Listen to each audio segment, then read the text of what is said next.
أعوذ بالله من الشيطان الرجيم.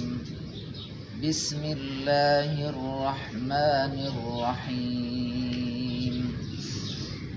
يا أيها الذين آمنوا لا تلهكم أموالكم ولا أولادكم عن ذكر الله ومن يفعل ذلك فأولئك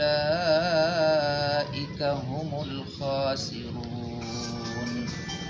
وأنفقوا مما رزقناكم من قبل أن يأتي أحدكم الموت